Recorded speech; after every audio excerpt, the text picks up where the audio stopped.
Hi, everyone. I am super excited for this episode. This is our 20th episode and final episode for season 2. And I want to dedicate this episode to my partner in making this podcast a success. Yes, it's a success. Someone who's very special to me. It's fitting, too, that this episode, the guest in my episode, he and him have the same first name. So, James Moncada, thank you for being there throughout the first 20 episodes. I love you, cuz.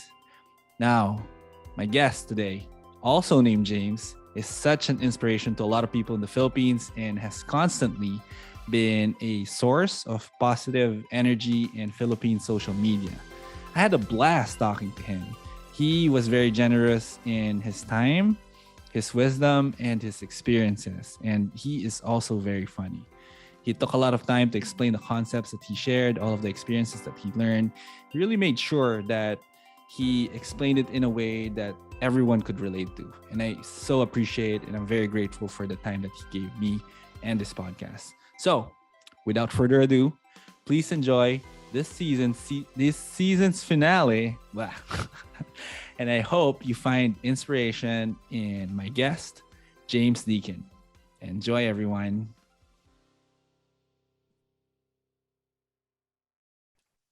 All right. Thank you, everyone, for being here today. My guest today is Mr. James Deakin.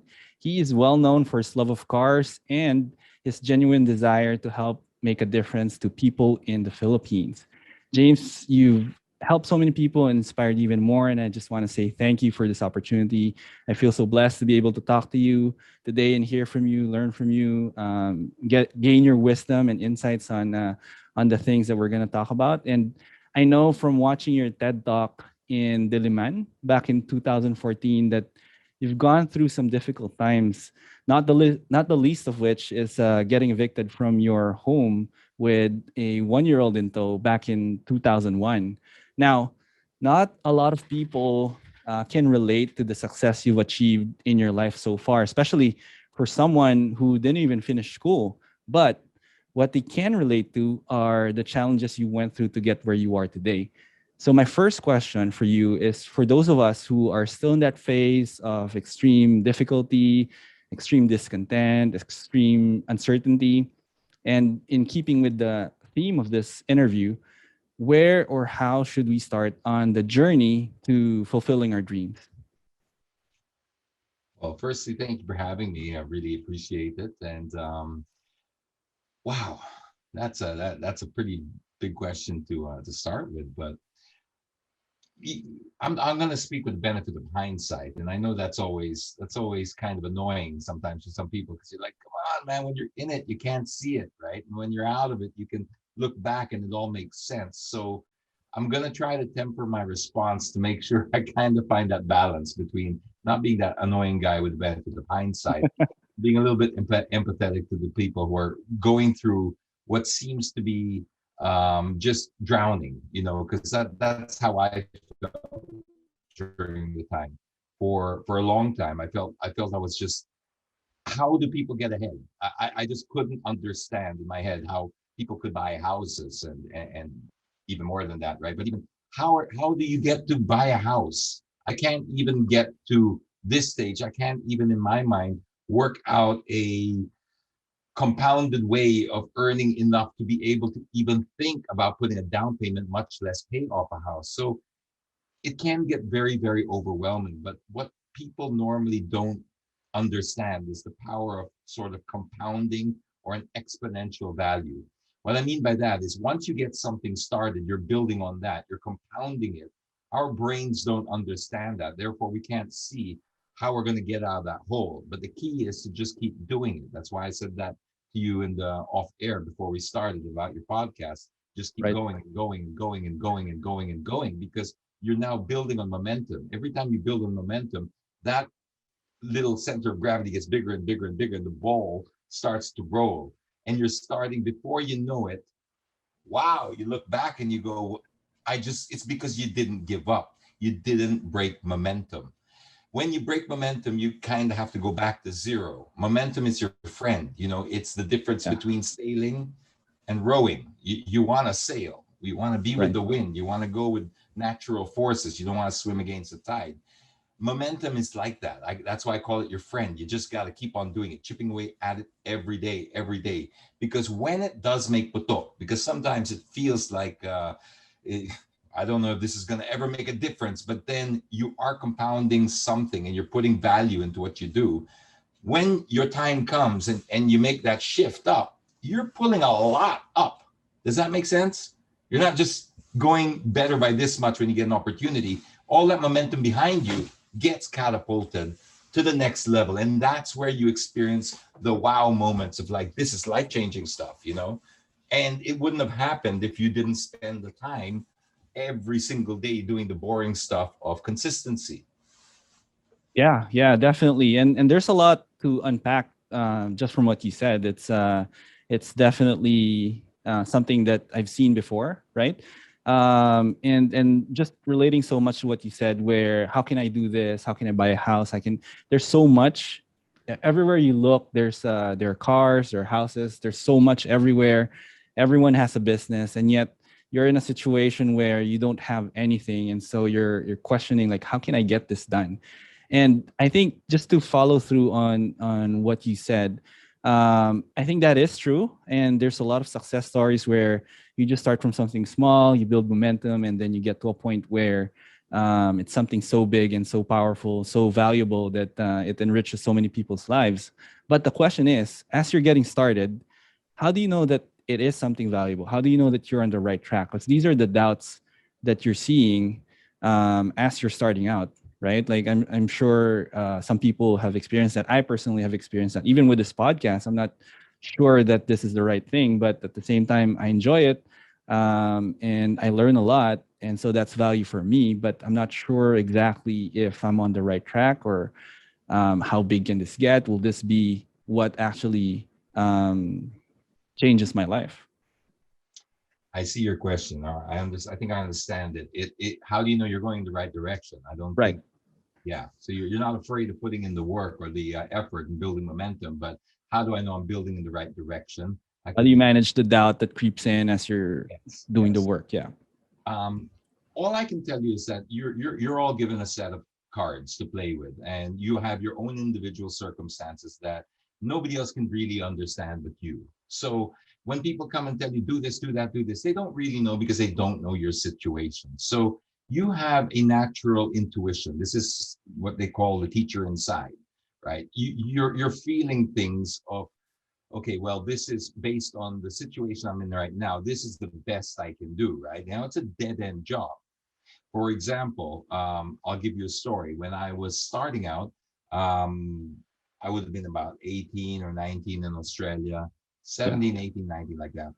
And I had a series of jobs that I despised. I mean, like I hated from my very core.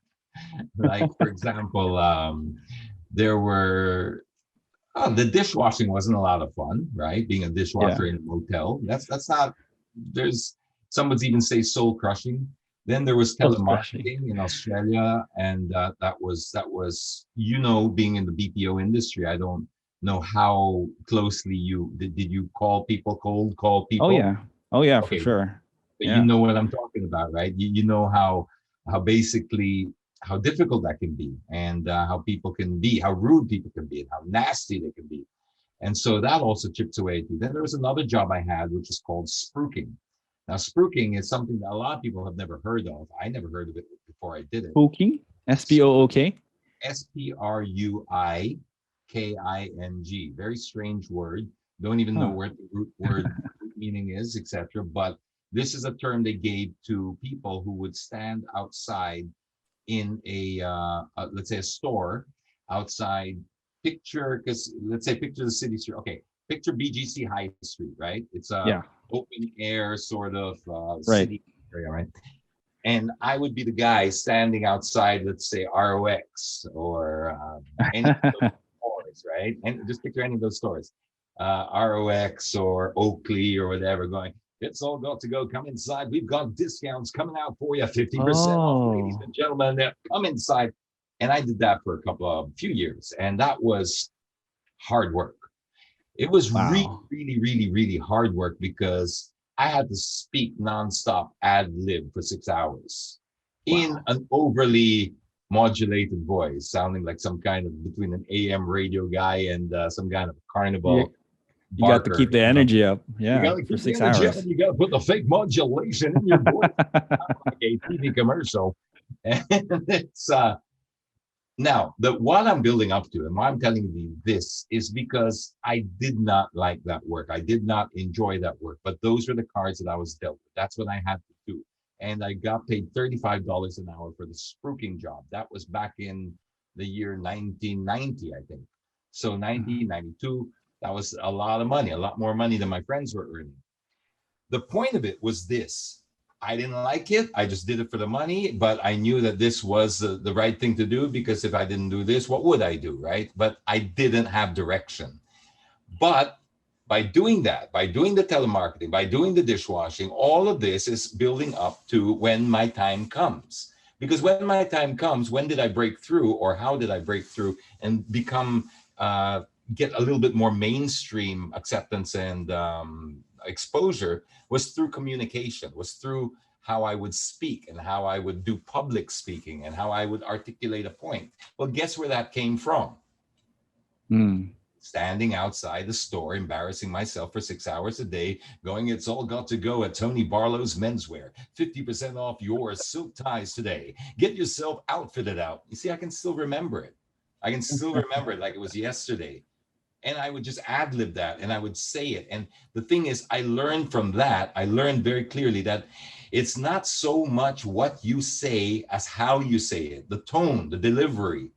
That's what people really pick up on. And that was something that I could only learn from that job, because people are not listening to what you say. They're walking by the gutter day to day stuff. You're just background noise. But if you can put a level of inflection and excitement and tone in your voice, you can draw them in before they even know what you're selling. These are skills I picked up. And then later on, when the time came and my time arrived, it paid dividends because I'd already paid my dues. That's why I say build on momentum. If you don't know that what you're doing is going to get anywhere, neither did I. I don't think most people did. Or I don't think anyone really did. But the thing is, you did it to the best of your ability and you committed to it until there was something that was conceivably better. And that's the only time that you moved on. If you do it that way, you can't really go wrong, because at the end of the day, you're still trying to survive. You're not trying to create a blueprint for your success, because if there was a blueprint for success, we wouldn't have to work, would we? Everyone Right. would have it and everyone would get it. There would be no value to it. So you're trying to survive, but you're organically, naturally creating a blueprint that you don't even understand. But this is how life works. But if you give up at everything before the time comes just because it got hard, well, you're not building any momentum, you're not building any stored value, and you're not learning anything. So when your moment comes, you got nothing to take forward and build on. You got nothing, your value increases, but you got no value there. Does that Yeah. make sense? Yeah, it does. It does. It perfectly makes perfect sense. I was just thinking, I can kind of relate to that just because of all the years I've spent working in the BPO industry, and I did take calls. I did do outbound telemarketing. I used to take. There was a time when I used to make 100 calls per day, and by the end of the day, my voice would be so hoarse I couldn't even talk anymore. And every time you would check, because you could check on your phone how many calls are still waiting in queue, you would see like 300, 200 queue calls waiting. And I, at the start of the shift, you're already tired just from seeing the number of calls waiting for you. So, and I did that for a few years. And then I got promoted to a TL, and then I got promoted to a manager. I got promoted. Right now, I'm a director in one of the BPOs in Ortigas. And I feel so confident now in my leadership skills, in my ability to manage a business, and all of that. There was a lot of momentum in the way I got promoted, and so that relates perfectly to what you said. Um, the times before, I wonder though, would you say that at that point in the 90s, is that comparable to the times today where everyone just has so many options? Like agents in the BPO today can just jump from one company to another, and that's a problem that managers usually face where there's so much attrition because they get tired, they move to a different one. After a few years, they move again. They don't spend the time to get promoted. And then even if you're not in the BPO industry, like any industry, you can choose so many different things, and there's always that shiny object that you're chasing around. Did that ever happen to you in the 90s? Did you just stick with it, with the modulated voice work, or did, how did it go? Um, I tried to everything I did. I tried to think of it as a stepping stone to something else, even if I didn't know what that something else was. I'm not going to pretend that I had a master plan and said, okay, this is going to get me to that. I just knew that what that was, whatever that was higher than where I was. So Mm, that's the mindset that I would always try to convert. These are always stepping stones. If you're not where you want to be, then this is a stepping stone toward it. What are you learning from this? Is it providing any value or anything towards the goal of becoming a better person, or being the best that you can be, type of thing? With regards to the options and stuff, I think there's a lot more options now because right. we are basically decentralizing a lot of things. So we are now with social media. Everyone could become a creator, publisher, presenter. You've got your podcast. We've got vloggers, bloggers, influencers. So I think it's exponentially more. We're no Right. longer up to companies for the shiny thing and for the distractions and stuff like that. So it's now more than ever. You have to be very clear about, what am I? Am I going to be the guy always just changing lanes? Or do I just stick to my lane knowing that I'm going to get there with some sort of a plan? It's okay to change. I don't think we live in a world anymore where you're going to be rewarded for 40 years in the same company. Yeah. um, I don't see that anymore, because it's one, we don't even know these companies will even be relevant in 10 years or 5 years. They may be disrupted. We don't know that. BPOs, good example. I mean, when AI starts ramping up and starts eating into the voice Yeah. area, that's an area of disruption. And then if you spend 40 years in that company, or, well, the industry is not really 40 years old yet, but if you spent that thing waiting for your gold watch and your golden parachute, and then they turned around and said, like, sorry, well, we got disrupted by Bitcoin or whatever the hell came in, right?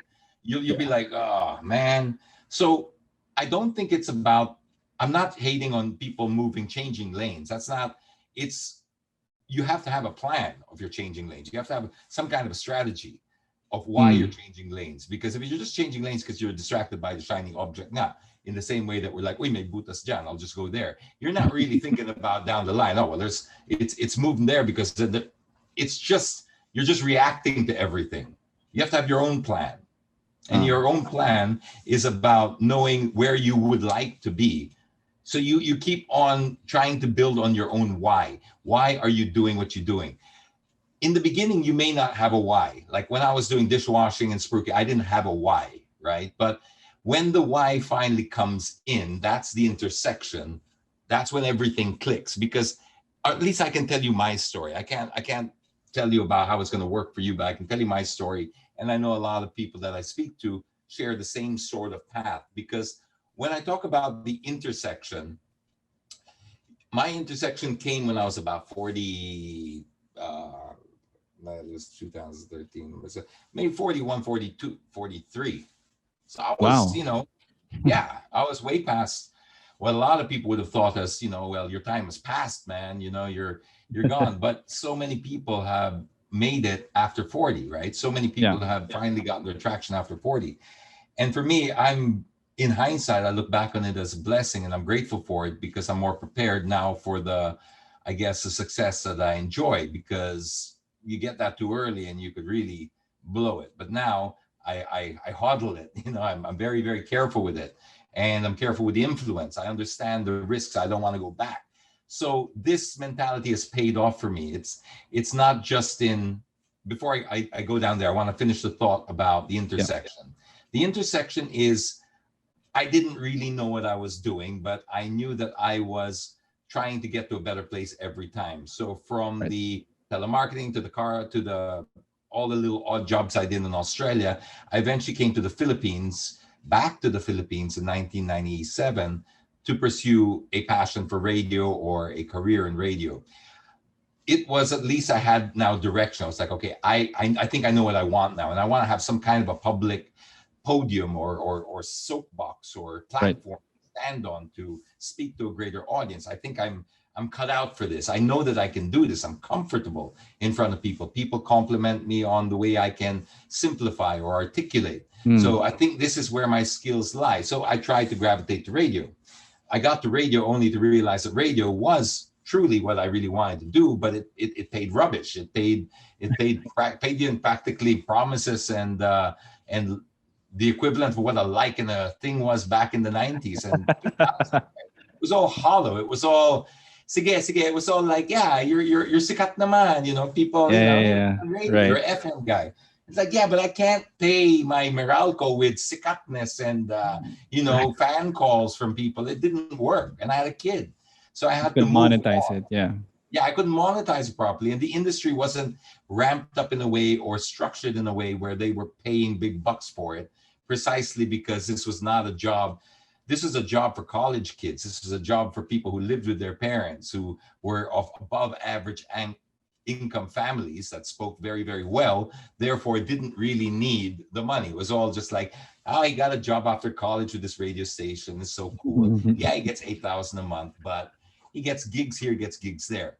It works. It works if you're not married with a kid and responsibilities. I just kind of entered late. So then I moved into magazines. So I was like, okay, I'm still in communication, but I see a longer, more stable, more rewarding monetization of my skills Right. here. So I did that. Now I'm making these micro decisions, not really knowing. I'm not going to pretend that this was my moment. I studied this. No, this Mm. is a lot of gut feel. I'm Right. just Right. basing it on logic, common sense, where I was. Love radio. So it's not the job per se. It's not the idea of being able to amplify your voice, but the pay structure is kind of off. So how do I fix it? So I went to magazines. The magazines provided me better stability, a higher income opportunity, and stuff like that. So I had stepped up again. The crossroad intersection came in 2013, end of 2013, when Yolanda hit. And when Yolanda hit, and then we had that program in which I won't get into too much detail because it's kind of long, but it was a charity program that changed my life because it was called Oplan Hatid. And basically it was a bunch of us who came together. And my role in that was the social media role of finding a way how to get drivers to come over and Right. drive strangers from another province home, right? And why would Yeah. we do that? This It was a this very was what your TED talk was about. Yeah. this is what my TED talk was about and how Right. I changed my attitude towards charity. But I don't want to go down that path. The what I'm building on here is that was my wake up call to my calling in life, because Mm. that's the intersection I was speaking of. It's like I didn't realize it till after we had achieved that, and I looked back and I said, "Oh my God, that was nothing short of a miracle." Or was it? I mean, yes, there was some miraculous properties to it, but when you dig deeper into the question, it's like, I think you found your calling. This is Yeah. what you were born for. This is who you are. And that penny drops. You can't prepare for that. You can't plan for that. You can't apply for that. It just happens. But Mm. I came with so much experience and momentum behind me that when the moment comes, boom, you're like, oh, you really take off because you've got your value will double or triple or quadruple or whatever it is, but you've taken that value with you. You're not giving up on everything. So when Yeah. it happened, I had something to build on. The equity was kind of big now. Boom. Right. So it it was just a fantastic intersection because it's not just financially. Financially was the icing on the cake. It was finding your true meaning of life, because we're always in search for it. They say there's the meaning of life and there's the purpose of life, right? Right. And the meaning of life is to discover your gift. Mm. And then the purpose of life is to give it away. Yeah. Or at least that's how Shakespeare described it. And I related to it because that's like, you finally find what you do better than almost everyone else because it's natural. It's you.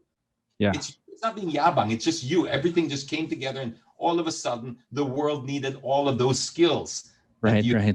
either put value on or that you had suffered through. Your telemarketing being hung up on, standing in front of the in a mall screaming out and being embarrassed on the thing. But hey, you built up thick skin. Now when you get up in front of 1,000, 2,000, 10,000 people, you're not Yeah, scared at all. Why? yeah. Because I did that for 3 years nonstop, and I just kept doing it. And I realized that people don't bite. They really don't. Well, now they do on social media, but back then they didn't. Back then, they were a lot nicer Yeah. than we gave credit for, because we always think as public speakers, they're going to laugh at me, they're going to tease me, they're going to ridicule Mm, me. When was the last time that you went to an event and in your goal for the night was to laugh at the host? When was the last time you ever thought like that? never, That you were never. You had like high expectations. waiting Yeah. for this guy to screw up, or girl, or whoever it is. Sige na nga. Ha ha, see? Ha, idiot, hang on. Ha ha ha. Look at him, look at him. No, No. you don't Yeah. do that. Only a very small fraction of the insignificant members of society would do that. So, but we build those fears up in our head. But teaching Right. myself, going out there and conquering those fears like that, I realized, no, that's not it. But you can only get better at something by doing it. And I just kept doing it, doing it, doing it, doing it. So then, boom, when the intersection happened, I was ready for it. I was ripe. I had the skills, I had the Mm, confidence, I had the know-how. And I guess the icing was I had the age where it kind of like gave the credibility to it. Because maybe if all of this happened when I was in my mid-20s, it's still yeah. hit.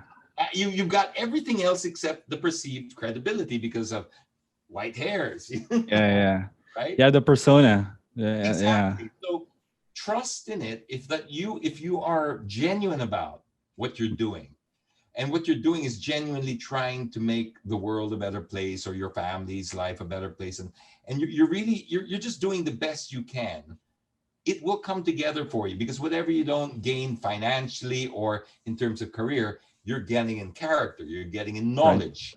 And all of these, we don't tend to always put that much value on it, because we're so structured in the way we do things here, that you have to go to school and learn like this. And if you don't Yeah. do it like that, you're less of a person. We've seen now, Mm, especially after this pandemic, how flimsy all those constructs are. yeah. Because now, I mean, I actually think there's a very high possibility that my kids will be earning more than me now or in very, very soon, because they're into trading, they're into crypto, they're into all sorts of things that they understand that I don't. Right. And I'm like, wow, opportunities. I mean, my kids aren't actually into YouTube and stuff, but we've seen how a 8-year-old or a 10-year-old can unbox stuff and earn more than the CEOs of multinational companies over here.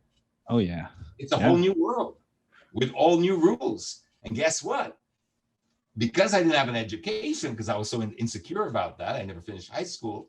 Well, now in this whole new world that we lived in, how do they say that you have to be qualified for something that didn't exist a year ago? Yeah. Yeah. Influencing Exactly. is the perfect example. I was an outlier. I came in during the social media phase, and that was again by luck.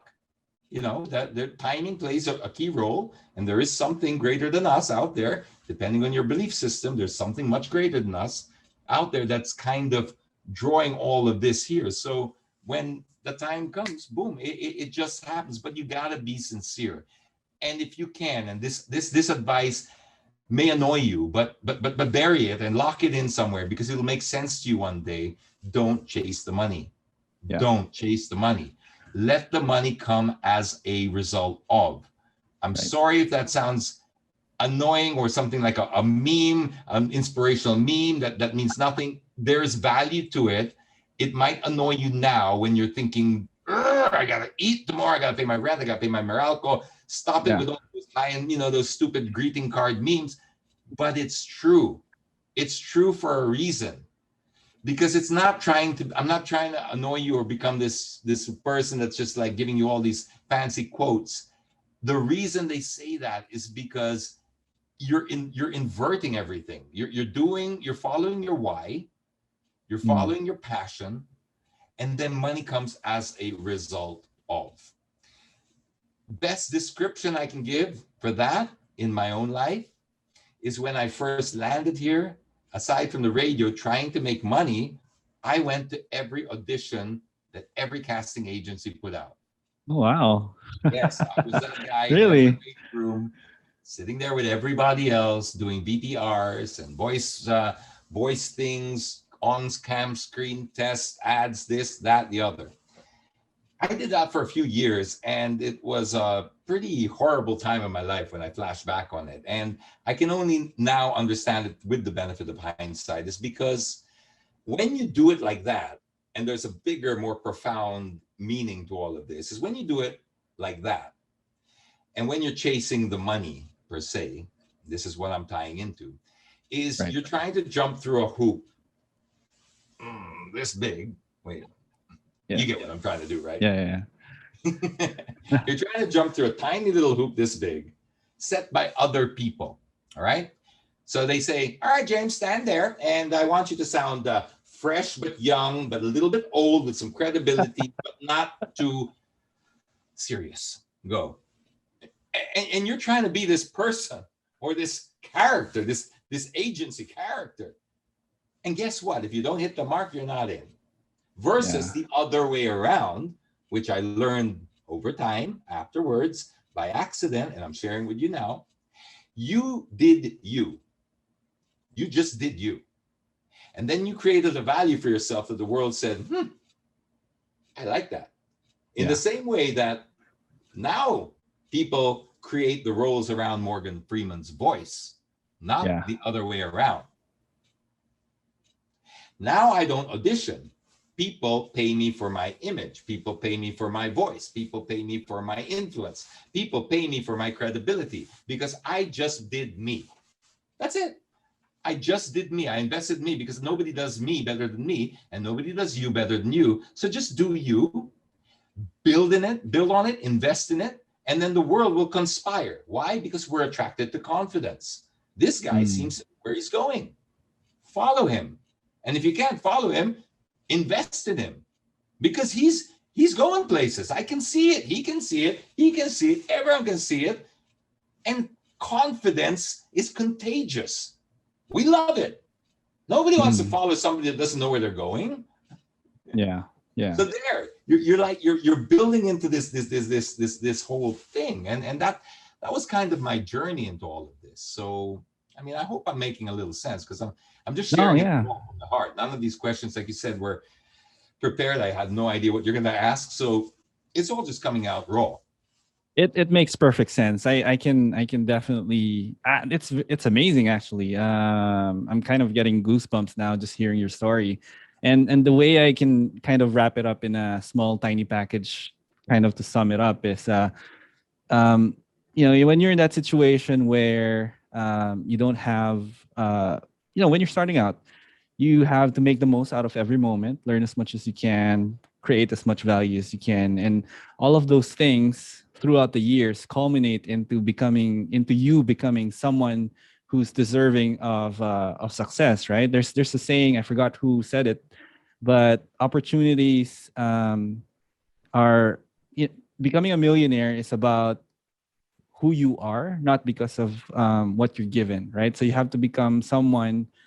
I'm butchering this a lot, but you have to become someone to become a millionaire or something like that. Like everything that you learn, all of the skills. It's not about just becoming a millionaire, but it's about the skills, who you are, your experiences, what you've learned, what value you give, and then you get rewarded. So you don't chase the money. You build on who you are. You build on the skills that you have. Build on your experiences, and at some point, just everything will come together. Like what with what happened to you. At some point, just to round off your thought, the world will find a need or a value to your skills because it's you're going through a learning phase unless you're lucky and you're rich, but everyone has a different arc. Right. That's another thing to keep in mind. Everyone has a different arc. It's not a race, and we comparison is the thief of joy. So don't get obsessed with what others are doing, where they are, at what age, etc., because it's all like this. And again, not a race. Right. So you're just following your own path. But the thing is, if you're focused on you and you really believe in it, and then you put it out there, the world will say, I see value in that. I'll take that. Thank you very much. A good maybe analogy or comparison of this is it's an extreme, so you're gonna have to dilute it down a little bit. But Steve Jobs, the iPhone. He didn't Mm. wait for people to tell him what to build and how to build it and what problem to solve for their life.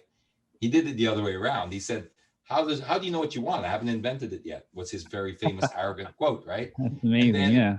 he created the iPhone and saying, "Well, of course you didn't know what you want. I hadn't invented it yet. Here it is." And now the world is like, "Oh my God." Now, okay, it's a stretch because not everyone's Steve Jobs. Not Right. everyone can change the world with an iPhone, but you have your own iPhone moment.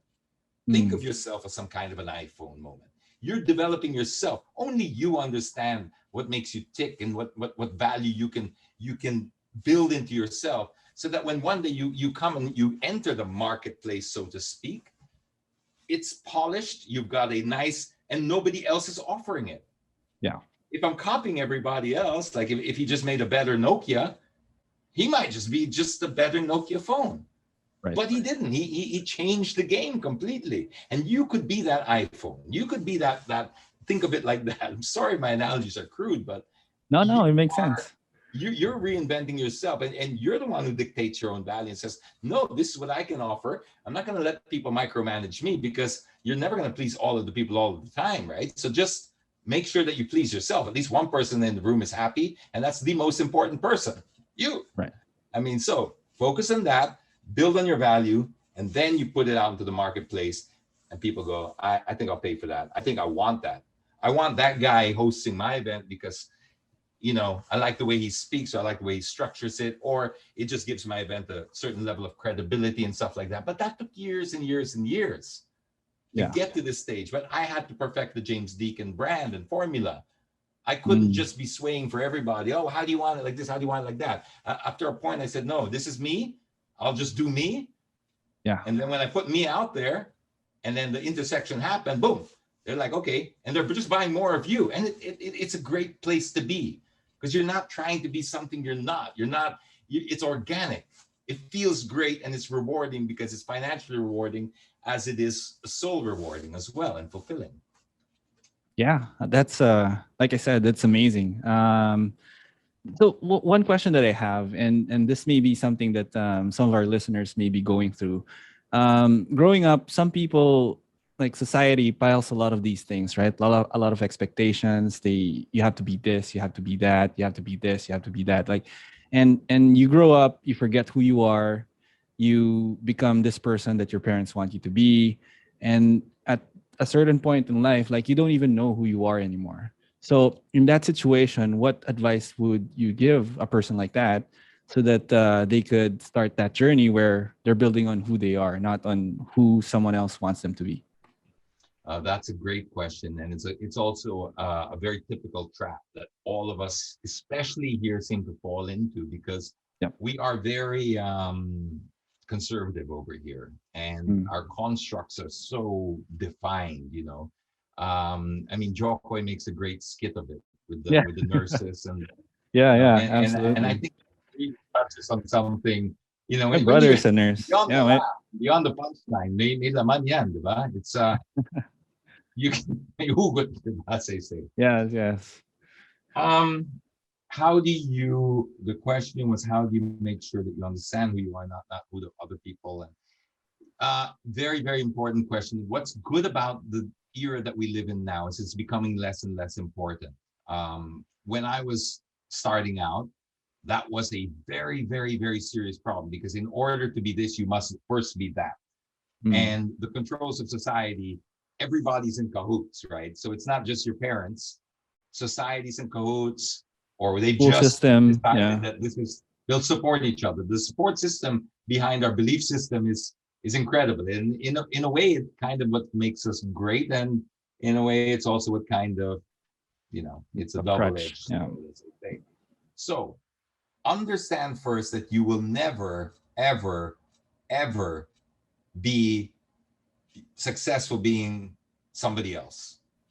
And Mm. if for some freak reason you game the system, and we're the only one to really do that, it is the most hollow, empty, soul destroying prison that you could possibly put yourself in. Right? You just don't want to go down that path where you're just trying to be somebody else, because you will never please everybody. You'll always be trying to, no. What you have to do first is you have to first understand try to find what you do better than anyone else. This is not going to happen by reading a book or watching YouTube. This is going to happen through trial and error.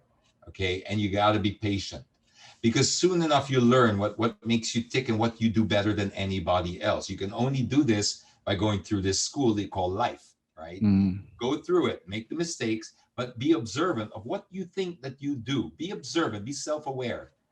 There's nothing wrong with it, because we're also taught as part of the things that you're talking about who to be and who that everyone, wag ka mayabang, wag ka there's a Yeah. difference between being mayabang and being self-aware and confident. Right. Self-awareness is understanding how people perceive you, and how you also understand who you are, but how people see you and what values you can bring and what you do better than other people, right? You got to be very honest with yourself. But if you are, and you don't get just intoxicated by your own ego, you'll be able to say, well, I think I do speak better. I do present better than this person. Maybe this is the strength that I can build on. Again, you just got to go through life and find out where you're getting a bit, where it's easier for you than other people, where you're getting rewarded more than other people. Build on that, because it's going to take you to a path. It's going to keep taking you to a path. And if you're aware, you're going to see opportunities that support your strengths. So just keep following and pursuing that. Build on your strengths, because that is the difference. That is working with momentum. And that is the difference between sailing and rowing. When you are trying to please other people and their constructs, you're rowing. Yes. When you're doing it, you're sailing. So even if the end result is the same, and let's say you're just equally successful at the end of the line, let's just make an imaginary finish line. You did it everybody else's way, and you did it your way. Okay, the rowing, you got to the same point, great, fine, but you're exhausted. It So was much more effort. Yeah. Yeah, versus sailing, where you were sitting there on the deck there with a beautiful girl or whatever, having a sip of wine, the sun was going down, and you were just relaxing, Enjoying the journey. Yeah. So if in the worst case scenario, the financial result was the same, your life experience wasn't. So It's your life, man. It's your life. When things are down, who's going to be there for you? Who's going to pick up the pieces, and who's going to go and pay your bill? Who's going to go and bail you out? Nobody, just you. You are always going to be there with yourself, so take responsibility. Now, your parents and your family and all that, that's great as a support system, but still, you have to run autonomously you have to be self-sufficient. There's nothing wrong with leaning on family, but you still have to be a self-sufficient machine that's not dependent. Leaning on them is different to being dependent on them, because when that happens, when your parents go, you die. You don't want that, right? Yeah. Lean on them, don't depend on them. You have to have autonomously, you have to run as your own sort of self-preserving, self-regulating, surviving mechanism without anybody else. Right. That's why it's so important to build on yourself, build on your character, build on your confidence, because really at the end of the day, no matter if people love you or not, it's just you. It's just you. And I felt that when I got evicted. That's why when you were telling me earlier about your years of the early days of working and all that, and you were thinking, is it a waste of time, or you were sort of building towards that thing is, do I know it's, because I was very frustrated. And so, you know what? The frustration, the pain and all that, we always try to avoid that when we should actually be aiming for it, because nothing commits anything to memory more than an emotional memory. Pain is the greatest teacher. Yeah. Yeah. I mean, I can sit here telling you everything. I could be spitting out gold. I could be spitting out diamonds, and my God, this guy is just a fountain of knowledge. But without the emotional pain or memory attached to this, it doesn't become quite. And this is why I like to teach with. I don't really like to just lecture and lecture and lecture. I like people to come up to me and ask me, after they've experienced something, how they could have done it differently, because they're already coming from, I just don't want to go down that path. I have an emotional memory that I want to avoid. Right. Because then now you're all ears. You're like, well, how do I avoid it? Because it's different. Like every time I think about when I'm making a decision, even if it's 20 years later, I'm still remembering the evicted James looking around, wondering where to live. That memory is as fresh as yesterday. Wow. You never get rid of that. You never get rid of that. Um, when Ondoy came, and we got flooded out and we lost everything. That now when it rains hard, I choke for a little while. Now not so bad because I live in a higher ground, but it's still the memories come flooding back. No pun intended. That's a good one. Yeah, that's a there's a lot to unpack. I actually also went through that. In Ondoy, the water came into the house. It was waist deep, and so everything waist less than maybe less than 5 feet was submerged. Electronics, furniture, everything. We had to get even the doors were soaked, and so even if you clean it out, it still smells of sewage. That was a bad experience, and I'm in a better place now. Just going back to what you said earlier about finding your strength, right? Like finding what you're good at better than anyone else. What's a good feedback system so that you're not deluding yourself into thinking you're good at something but you're really not, or the opposite where you're actually good at something but you don't think you are. Like, what's a good way to kind of keep you balanced and even keel so that you know that this is legit, right? It's like if I'm 5'7" or 5'8", there's no way I would make it in the NBA, right? But if I keep deluding myself that I would make it, then I'd be wasting a lot of time. So what's a good feedback system so that, or feedback loop, or something that would keep me grounded? Usually it's money. If people are willing to pay for it, that's the best feedback loop I've ever had. If somebody's willing to pay for it, that's all I need to know. But I understand where you're going. I want to go a little bit deeper in the answer of your Yep. question. But um, nowadays we have so many feedback loops in because social media. I'm not saying necessarily the echo chamber, because that's another trap that you can fall into. You Mm. can set yourself up to hear what you want to hear now more than ever before. So you Yeah, can go into your little bubbles and you can get into your echo chambers and delude yourself now more than I think any other time in human history, because exactly. Yeah. now social media's allowed that, the internet's allowed that. Having said that, the reason I started off with money and as shallow as something as money is because if you go out into the open marketplace with those ideas, whoever puts down money is your feedback loop. And you Mm. can do that now in limited exposure, because the internet is so, how do you call it? It's open to everybody. It's so completely open. So Accessible. you Yeah. start, let's say, mm, banana bread. You think you do banana bread better than any other person on planet Earth, or at least Metro Manila. All Yeah. right. So you believe in it. You might be delusional, right? Your banana bread sucks, right? But in your head, the banana bread is, nobody makes it better than me, right? So you make your banana And bread your better. family's telling you the same thing. Yeah, okay, Yeah, and your that's friend. it. That's the wrong feedback loops. Hey, you give it to your The echo family, chamber. Yeah. this is great. You put it on your social media pages, friends, lock it to friends, whatever. They're gonna tell you what you want to hear, etc. But if you put it out into the marketplace, like a Shopee or wherever else banana cakes sell really well, and people buy it and they buy it again, that's your feedback loop. So Mm. now it's grounded in reality because there's an exchange system that they've actually put money down on this. Yeah, it's not just I think your banana cake is good. Here's another 200 pesos. I want two more of those things or one more of those things, whatever you charge for it. So we're living in an age now where you could really kind of put your ideas and your skills out into the marketplace in real time and get a good feedback loop system for it. And these are strangers. These are not people who have other ulterior motives. Your product or service will have to stand on its own. And it can be very cruel and can be very harsh, but I don't think it can be any more honest than it is in that format. So try it out like that, and you can see if it's public speaking and stuff. Try going down that avenue and maybe getting out, starting some vlogs, doing some unboxings and stuff like that, and seeing if it clicks. You know, it don't be expect to happen overnight, but you're looking for little successes here and there. I'll wire it back to a story because people relate more to stories of Yes, my please. first when I really needed to break out of the loop here.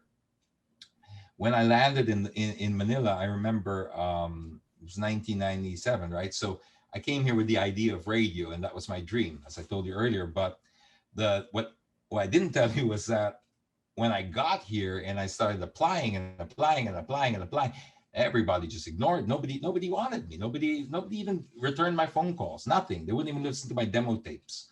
So I was just like, so I had to find.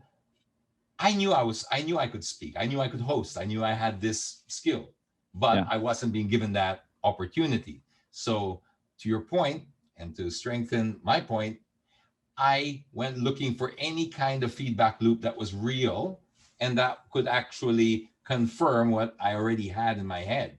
Nobody wanted to hire me. So I found somewhere where I could showcase. My Mm. brother's getting married. I said, can I host your wedding? That's my gift to you, but in reality, it was my gift to myself. I just needed a place to showcase my skills because Win-win. yeah, traditional networks were not giving me any opportunity, and I was just new here in the Philippines. I had grown up here, but I was 14 when I left, so it was practically a new country again for me. I didn't have any contacts and stuff like that, so I was just so I put myself out into his wedding. There were 400 people there in Coconut Palace.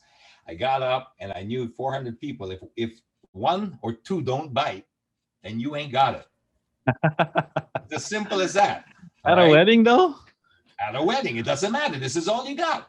I mean, yes, if I could have written a script, I would have written something else, but it was a wedding. That's all you got to work with.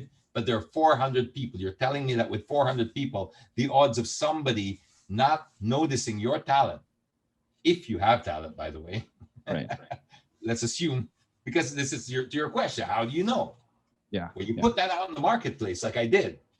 I got up there and I dug deep. Oh my gosh, I've never dug as deep as I think that gig was the one I remember. I was in the bathroom just before I went on stage, and I remember there was this little window that I could stare out into the sky. That's all I could just see the sky, and I was saying, God, if you're out there, if you're real, right, just this once, just make it happen once, just once. I just need this one gig to go flawlessly, and that's it, because I knew that this was going to be my moment.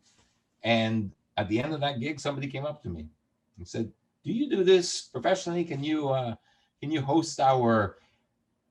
It was the 30th anniversary of the Intercon Hotel, the now defunct Intercon Hotel. So 1999 that was, Okay. and I hosted that. And in my audience that day and that was shortly after, right? And it was just literally because they liked the way I hosted the wedding.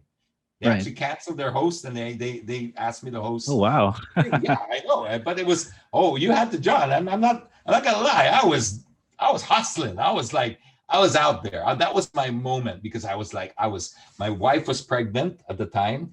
It was the first time I was broke. I mean, like really broke in my life. I'd always grown up broke, but this was a different level broke because I was already an adult with a kid or a pregnant wife, and I'd Yeah. moved to a new country where I didn't have prospects, and I got robbed $10,000, and that was all the money I had in my life.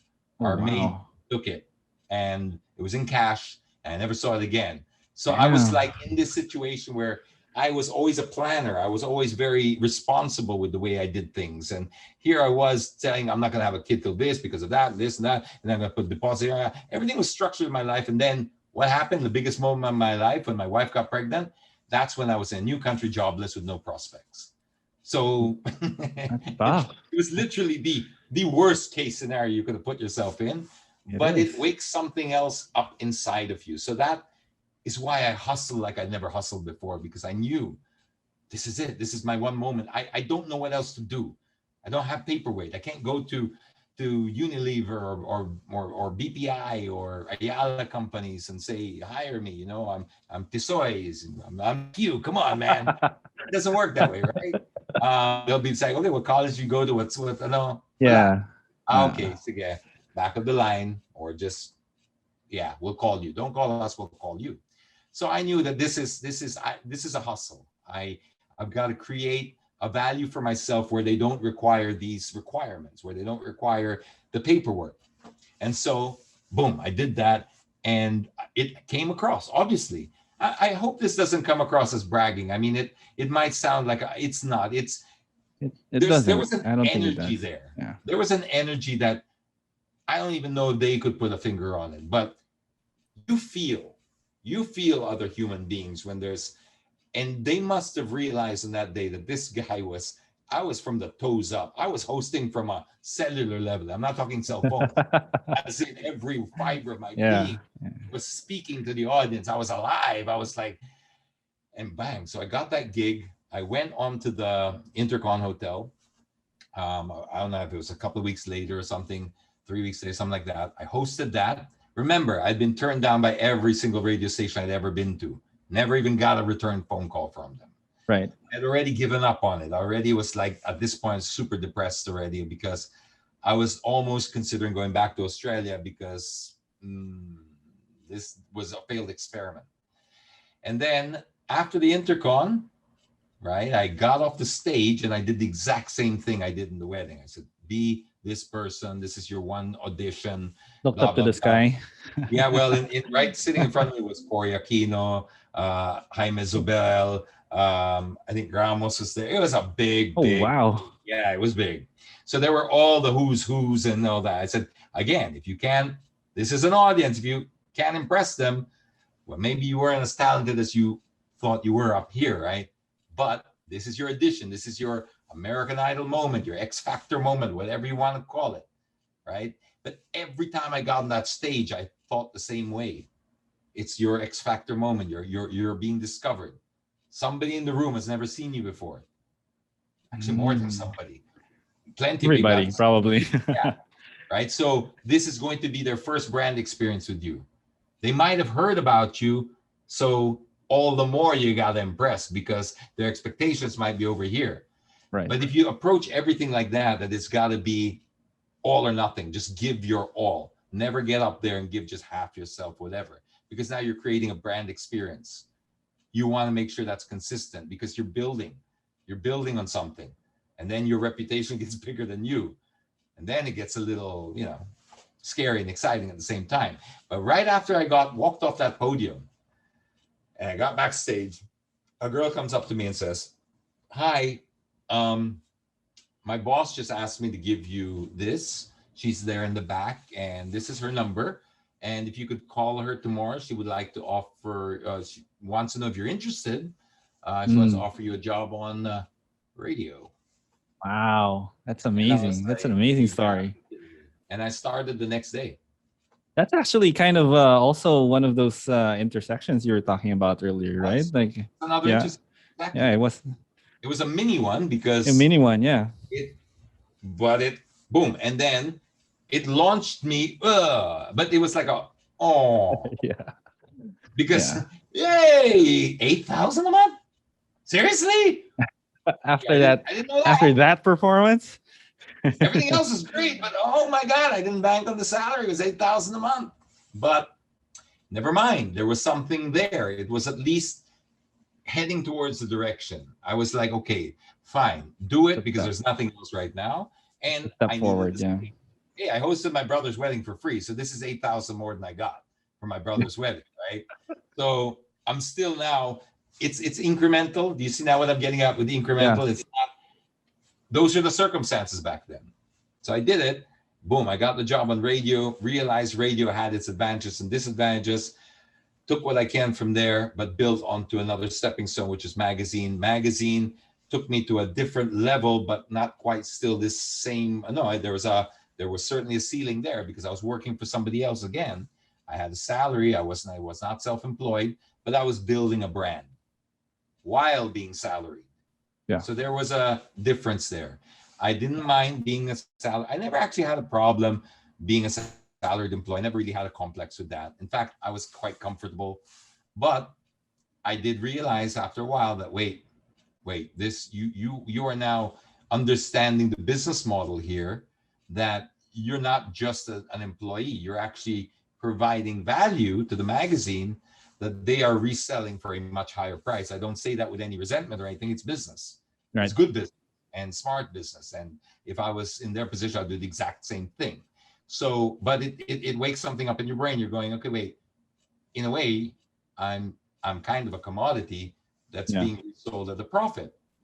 No problem, because they're providing the machinery, the stability, the platform, which is a magazine, etc. And I provide the personality. But what are the advertisers paying for? And I started to notice that they were paying a little bit more for my articles or my So I was like, it's not really the platform per se. Platform's great. The platform is valuable, but they seem to be gravitating towards personality. So it woke something up in my brain. I said, well, there's a business model here. If you could just have the confidence to do it yourself. But it's a That, lot of confidence. And it's a very, very big risk now, because now you're not risking 8 or 12,000 a month. When I left the radio, it was 12. I started at 8, it was 12 when I left. But it's not 12,000 anymore a month, right? And you're not 26 anymore. You're 41 or 40, 41 at the time.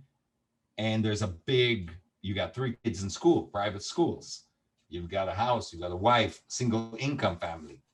My wife, wow. yeah. So now you 12,000? realize, okay, this is tough now. You got to put your money where your mouth is. When I was telling you the things before, so much, very little at stake. Very little at stake.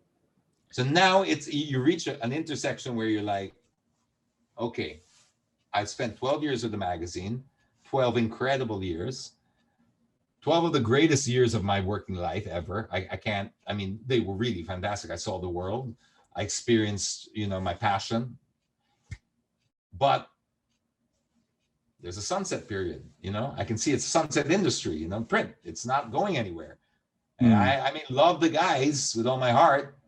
I grew up with these guys. I built this magazine with these guys. I still love these guys, but I got to ask myself a very important question again.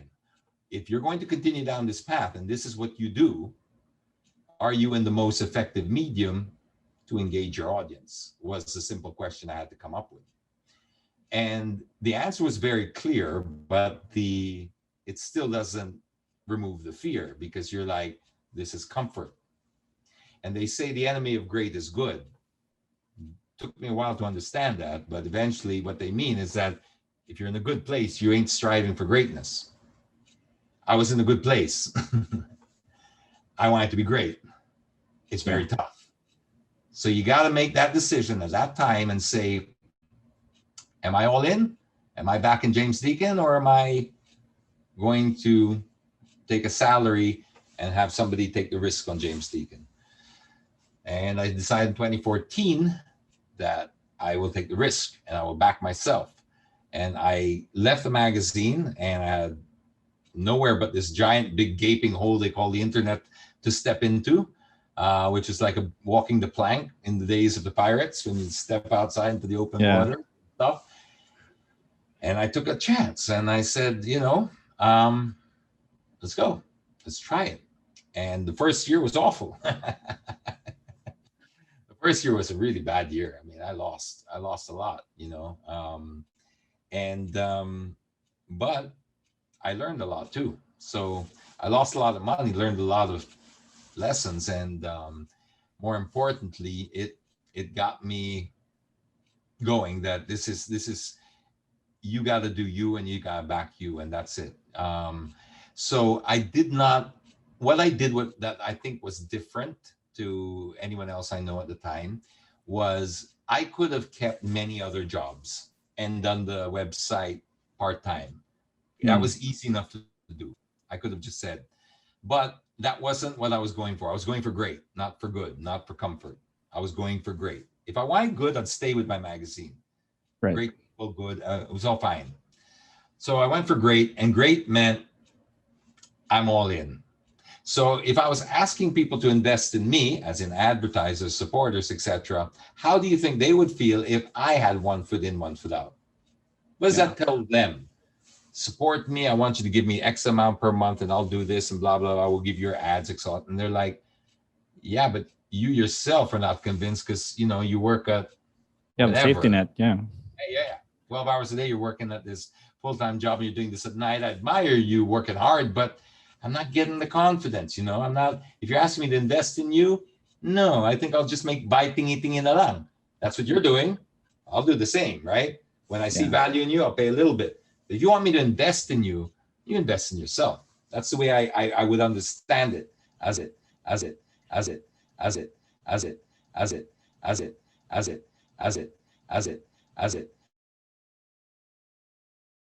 Hello? James. Hmm. Hello, James. Did I lose him? All right, we're back. We just had a slight technical difficulty, but James, you were telling us about one foot in, one foot out. Your advertisers, you needed them to believe in Yeah. you, and so you had to take that risk. You got to show people that. It's you demonstrate more with your behavior. I mean, this is an old saying, but you demonstrate more with your actions and your words. So even if we don't communicate that, even if it's not something we think people are noticing anymore, they do. They really do. Sometimes they don't even know if they you notice it, but it's just if you're Subconscious. yes, it comes out. People know when you're like if you're not invested in yourself, you know. That's the Yeah. same. It's because it's a level of confidence. It's like when you say something, if you believe in it, it comes across, right? If you don't, even the greatest liars in the world, they don't know. They can study how to lie, but it still comes across because we're wired in a way where our speech was only invented towards the later part of our evolution. So we rely mostly on actions and mannerisms and body language more than anything, or actions. Yeah. So that's still wired into our DNA, into our evolutionary process. I can tell you one thing, but if you feel another thing, Yeah. something you might not even be able to put your finger on it, right?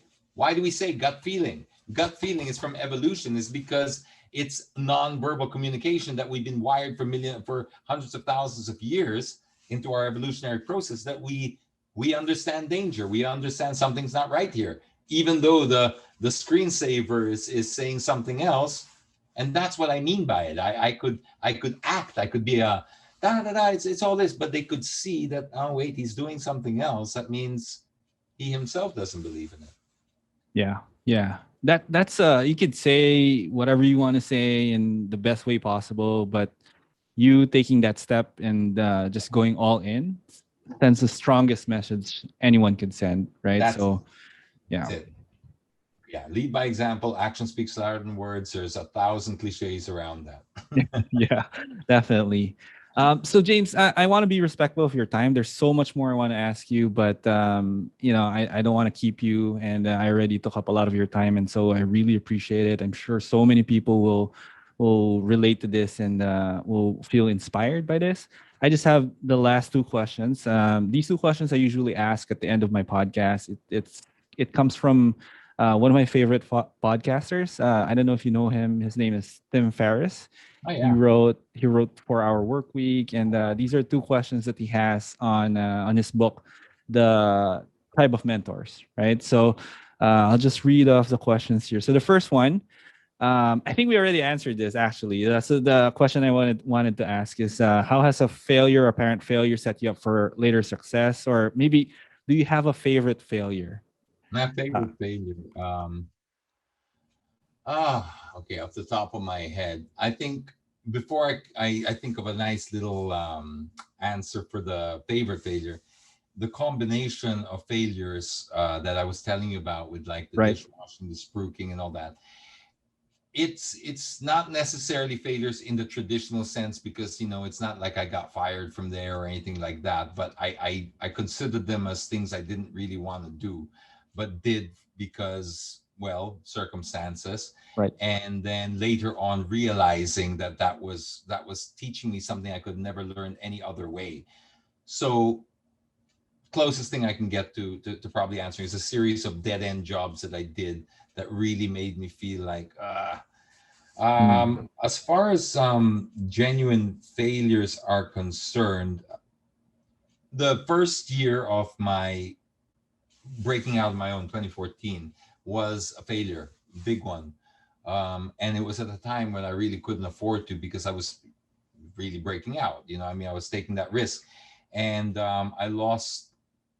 I don't want to relive the whole thing, but it was yeah. I made a mistake, and a Mm. mistake that cost a lot of heartache, trust, and money. And the best advice I got there was, it was to the tune of about 1 million pesos, right? Wow. And yeah, at that time was more than everything. It was more money than I think I'd ever seen in one lump sum ever. Yeah. So that was, Huge. you can imagine how much it meant, right? Now, I don't want to get into details again because it's going to really and open up things, but it was, I was so fixated, is the lesson here. I was so fixated on 1 million or 900 something thousand, it was 900 something thousand. I'm that's mine because blah blah blah. I work on, but my brain couldn't move past that. And a good friend of mine sat me down one day and he said, you know, are you okay? I noticed you look a little bit. I didn't tell anybody either. I suffered silently with this, but then a friend of mine could tell something was up. And so he invited me out. We sat down, had a couple of beers, and he said, what's going on with you? You look very, very stressed and all that. I told him my problem and all that. And he said, okay, first thing I'm going to ask you to do is I'm going to break down this 900,000 you speak of, right? Because it's that figure that's going to break you. First, you have to understand that 900,000 is not 900,000, right? It is you have partners and stuff, so you're gonna have to split that up. So lose 40% of that or whatever your splits are. So now you've got 60% of 900,000, right? That's not 900 anymore. That's 500 something. Okay. Now with that 500 something, you got to pay tax on that, right? That's like 30%, right? So now wipe off another 150 of that. Now you see we're around the 350, 380, somewhere around mark, right? That's not 900 anymore, right? Are you following me? And I was like, sure, yeah, I'm following you. Okay, now let's just work on that. I can keep going, but let's just work on that. We'll just take your partner's fees out and let's take your taxes out. And then now you're stuck with about this 380 figure. How much time do you want to throw at that? Because you won't have time for anything else because you're obsessed. I can see it in your eyes. You're throwing good money or good time after bad. I want to accept that money's gone or put that to the side and start investing. So this could probably be my favorite mistake, is because when I listened to that, I remember it was like somebody just stabbed my heart, like really just stabbed it, but it was one quick stab. It was not that Band-Aid that kept on going on and off and on and off. And I said, he's right. He's right.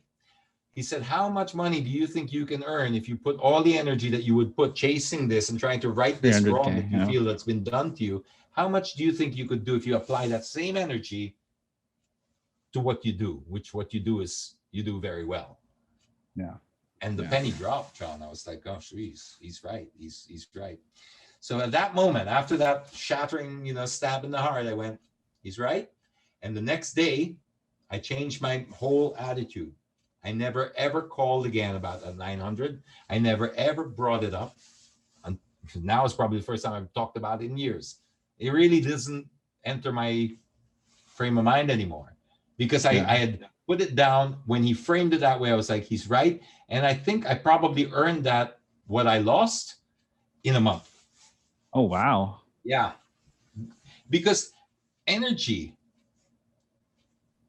is probably one of the most real things we have, right? We don't look at it as tangible and real. It's very real. When you can channel energy properly, sky's the limit, man. Sky's the limit. So be careful where you spend your energy. Be very mindful of that. Money comes and goes. Energy, that's hard. And money, if you ask the most successful people on planet Earth, what is money? They will tell you it's a store of energy. It's just your stored value or stored human energy. Because money, when you direct it, is the most powerful energy you have, right? Yeah. If I say, John, here's $1 million, come over here, I've created an action from you. You will make your way here.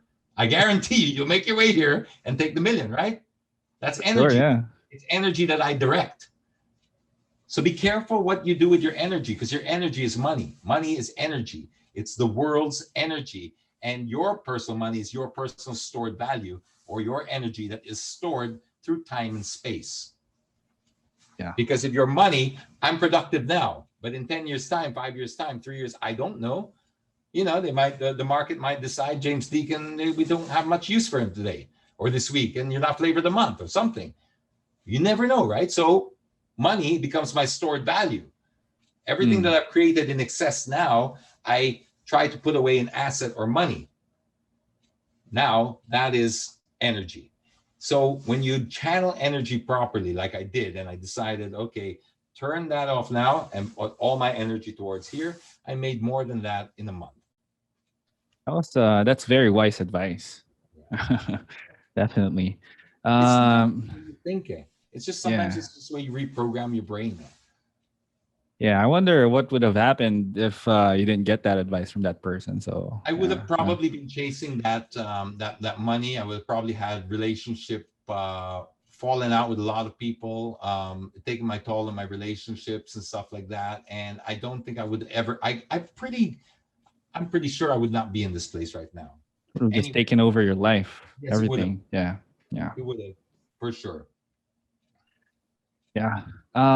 Thank you for sharing that. I don't know how painful it was for you, but I could tell that it was not a good experience, but I appreciate it. And I appreciate it because we can learn from it. So thank you.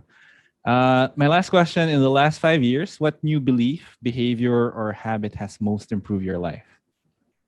Oh, okay. All right. In the last 5 years? Yeah. All right. I got a good answer for this. Um, Make sure I have enough battery left here, Mike. Okay. Because I'm not near a charger and I don't want my battery to leave. Okay. Can you repeat the question again exactly? Because I love it. I love it. I just want to make sure I answer properly. So, in the last 5 years, what new belief, behavior, or habit has most improved your life? Okay. I quit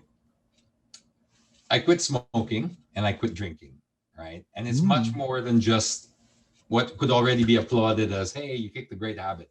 There's something far deeper here for me. I didn't quit for health. I didn't quit for any other reason except to shift shock my life into a different direction. Again, we're talking about energy here. Energy is very, very important. I'm not a hippie. I'm not some kind of new age crystal guy with, selling you. I'm not. All right. I'm a very normal, in a Netflix UFC watching red blooded male. Okay. I'm not into this thing. But Okay. I do believe in being able to, when you're asking for things, right? You have to make room in your life for things. This is something that I learned over time, is that we're always asking, but we're not willing to give anything up. So if I say, can you fill up my cup, John? And you say, all right, sure. And I give you my cup. You go, hey, it's full. Full. Yeah.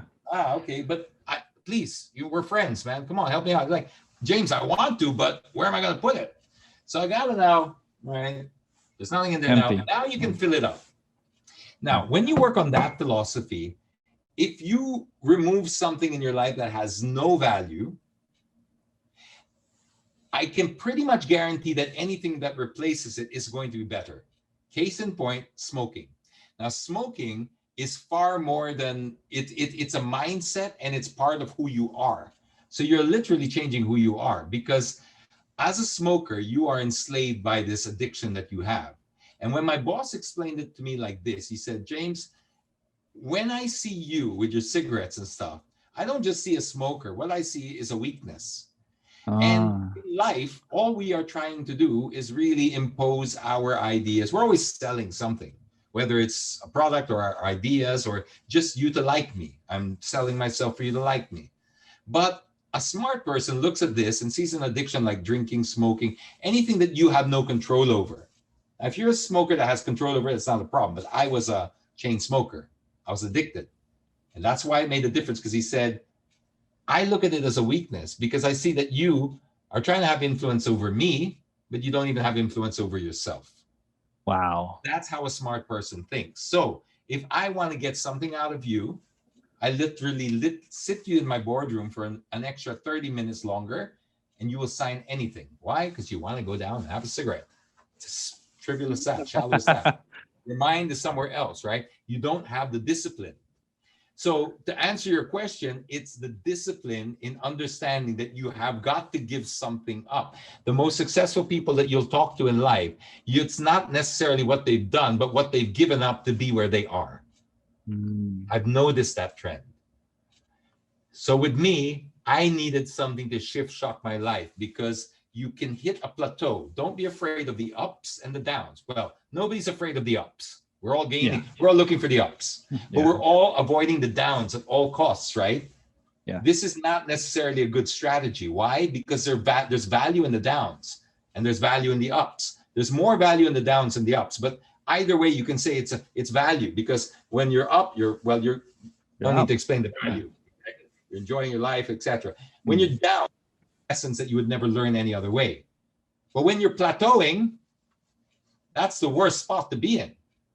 That's literally the worst spot. So what do you do to break out of the plateau? Because you will get deeper and deeper, and that will, you'll get put into that because it's a comfort zone. Yeah. So you need to do something differently. If you want to do something, if you want to have something you never had, you got to do something you never done before. So in my mind, it was to break that cycle. I was a smoker. If I can change that and have the power over myself to be a non-smoker, I can do anything because I'd resigned myself to the fact that that's who I am. And I fundamentally changed something of who I was. And it wasn't easy. But if I can do that, I can do anything. I can literally do anything because I never thought I could do that. John, I love smoking. I wasn't the smoker that said, I know I should quit, but maybe one day. No, I was like, screw you. I am a smoker. Deal with it. It's a legal product. I was that kind of annoying, Was arrogant. really part of who you were. It was Yeah. part of who I was. It was a legal Yeah. product. Don't tell me where I can and cannot smoke. Well, obviously, back then you could smoke in Yeah. malls. Yeah. Then I did the same thing with drinking and alcohol. Again, I'm not hating on alcohol or cigarettes. I mean, if that's your thing, that's your thing. But if it's enslaving you the way it was enslaving me, it was being able to break that hold over you and take charge of your own life and know who's in charge of this game. Is it the alcohol? Is it the cigarettes? Is it me? When Yeah. you now know it's you walk around with a whole different aura, a whole different level of confidence. And that confidence is contagious. It's magnetic. It attracts. But you cannot fake it. I mean, some people do, of course. I mean, that's what you call con men, right? But to be successful for a long period of time and then be happy, it's got to come from inside. And the only way it comes from inside is if you really believe in it. I believe it because I did it. And then I saw the rewards afterwards because it's true. You are in control, but you need discipline. You need to give something up in order to get something new. You have to make a sacrifice. You have to swap whatever gain you're looking for with a sacrifice. Otherwise, there's no value to it. And this is what brings us, this is the whole disruption with money at the moment. If you're following the whole Bitcoin thing, the whole Yeah, disruption I with am. money is because the fiat currency is based on nothing. There's no value there. It's not based on work or energy or anything. They're printing it from a printing press, and it's not based on a gold reserve or anything like that. Yeah. So what happens when you do that without any? It changes the fundamentals. So that's why you have to also suffer for your own monetary value, because that's the only time it carries value. Somebody gives you the money. We've all seen how that turns out. Yeah. Lottery winners usually go broke after 2 or 3 years. Yeah. Yes. So it's really about also just wow, I've really opened up here. I appreciate it. Thank you so much. It's extremely powerful what you shared, and it's both practical and philosophical and life changing, right? Like for someone who feels like they have no control over their life, they like every decision they've made is wrong. And if they're smoking or drinking, they might want to try that, right? And it could help them regain control of their life, and it could lead to more things outside of just the smoking and the drinking. So thank you for sharing that. It's so psychological. Yeah. The health benefits is already more than enough reason to give up. But that's the lesson I'm sharing with you. It's not about the health. It's about the taking charge and empowerment of your own life and showing who's boss and making space in your life for something new. Anything that you replace something bad with, guarantee you, it's going to be better. Cigarettes has zero value. I mean, you can even make the argument that alcohol has some value. because some people say, well, business gets done on the table and all this and all that, and you loosen up and it's a social lubricant. So there's some value up to a certain point, then it becomes Bad. counterproductive, Yeah. right? You get drunk. But the thing with, like, especially cigarettes, there was zero. So if I remove that from my life, all of a sudden, that's a gaping big hole to fill. Anything you put in there, as long as it's not cocaine or shabu or something stupid, is better than where you were. Yeah. And guess what Yeah. I filled it up with? I filled it up with either taking a phone call I wouldn't have had either taken because I'd be outside smoking, or speaking to somebody a little longer than I would have, Uh, because I would have normally just been in the car park trying to get a cigarette. All those things opened up new opportunities for me. the net positive It all the is way. because Yeah. the universe ends up conspiring. Yeah. Because the universe is looking. It's looking for places to channel energy. This is what it is. It's looking for it. If you don't allow yourself to be open to it, then it just won't. But if you know where you're going, there's that saying, the universe opens up and then conspires. I think it's the alchemist that brings that up in the book. The It's law of attraction. Yeah. it's so true. It's so true. But you got to give the energy somewhere to go. You got to have this direction, and then that energy will just flow and go. He knows where he's going. Let's jump on that train. It's the path of least resistance. Yeah. Yeah. Energy will always look for that, especially good energy. Bad energy, I don't know. I don't want to speak about bad energy. I'm not an expert, but yeah, I'm sure bad energy does the same thing, right? If you do bad things, it'll conspire to find you. Yeah. Don't Yeah. underestimate energy. Energy, and I'm not being a new age hippie again.